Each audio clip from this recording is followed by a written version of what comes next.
All right, so today we're going to dive into a really cool, modern take on the good life. Now, this isn't about running off to the woods and escaping society. Nope, it's all about enriching your life right where you are.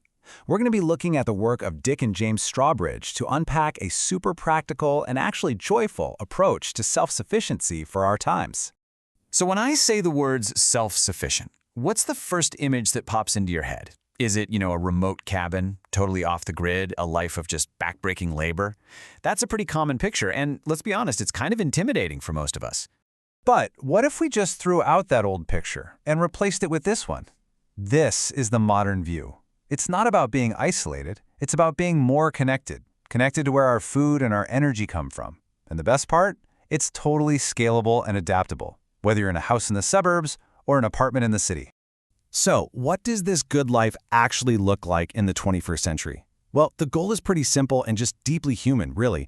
It's about getting back to the basics, having comfortable, affordable shelter, eating high-quality food that tastes absolutely incredible, and actually finding real pleasure in the whole process. The authors mention John Seymour, who was a huge pioneer in self-sufficiency, and they say his work was for dreamers and realists. And that just hits the nail on the head, right? That's who this is for. It's for every single one of us who dreams of a different way of doing things, but, is still grounded in the reality of having a mortgage, a job, and just modern life. Okay, so before we jump into the how-to, we need to wrap our heads around the core idea that drives this whole philosophy. And it's all about the relationship between two really important words, self-sufficiency and sustainability. The connection here is everything. So think of it like this. Self-sufficiency is the practice. It's the things you actually do to produce what you need. Sustainability, well, that's the outcome. What the authors point out is that when you start moving towards self-sufficiency, you almost can't help but live more sustainably. So one is the path and the other is the destination. And this is so great because it shows you don't need a 10-acre farm to get started. The whole mindset boils down to that classic eco mantra we all know: reduce, reuse, recycle. And that principle, it works anywhere. It's all about being a more thoughtful consumer, and that's a choice you can make no matter where you live. That mindset leads us directly into our first practical pillar, your home. This is all about looking at our living spaces and transforming them into places that aren't just cozy, but also really smart and efficient. The big goal here is to achieve real comfort by relying less on the grid and utility companies. I mean, this covers the whole shebang, from simple things like conserving energy to bigger projects like setting up your own workshop. But the key thing is, by cutting down on what you need from the outside world, you're not just saving money, you're building a more secure and resilient future for yourself. All right, next up, let's step outside to our second pillar, the yard. And hey, let's be really flexible with the word yard.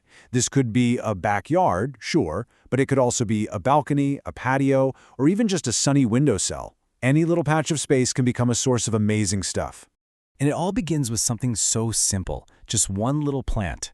There's this really profound connection that happens when you take a seed and you nurture it into life. This isn't just gardening, it's really the first step on an incredibly rewarding journey. And that one little seedling, it can lead to this. I mean, there's simply nothing that compares to the taste of produce you've grown yourself, that you picked just moments before you eat it. This isn't just food, it's the very definition of quality, and it's something anyone can experience. And for those of you who have a bit more space, the yard can even grow to include what's called animal husbandry, basically raising small animals.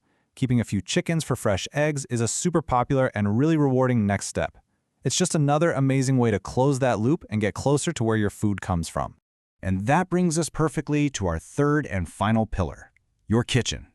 This is where we take all that amazing bounty from the yard and use these incredible, timeless skills to turn it into delicious food that can last you all year long.